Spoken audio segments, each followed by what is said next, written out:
בעקבות מלחמת חרבות ברזל, הודיעה המדינה על הקלות במציאת כספי נפטרים ונתנה המלצה מאוד חשובה לאלו מכם שנמצאים כעת באזור סיכון או עם צו 8. עד עכשיו, כל מי שהיה רוצה לגלות מידע על נפטר היה צריך להמתין בין חצי שנה לשנתיים לפחות כדי לגשת לאתר שנקרא הר הכסף. הר הכסף הוא אתר שבעצם מראה חסכונות לא פעילים, אבל עד שהם הופכים ללא פעילים עובר הרבה מאוד זמן. אז מעכשיו המסלקה הפנסיונית שהיא גם כמו הר הכסף, אתר שפועל בשירות משרד האוצר, הודיע על הקלה מאוד משמעותית. מי שירצה לברר באילו חברות ישנן כספים שקרוב משפחה מדרגה ראשונה שנפטר, יוכל לעשות זאת באמצעות המסלקה, כל עוד שיש ייפוי כוח חתום מהשנה האחרונה שמאפשר לסוכן הביטוח לבדוק את זה. שירות בדרך כלל ניתן בתשלום, הפעם הוא יינתן ללא עלות על ידי מדינת ישראל.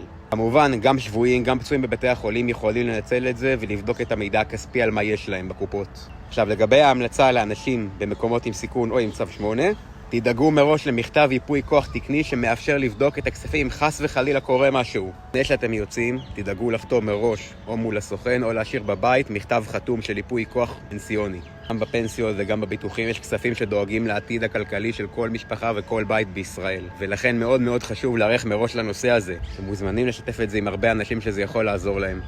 אני מאחל לכולנו שקט ושלווה ושלום, שנחזור למסלול כמה שיותר מהר. ביחד ננצח.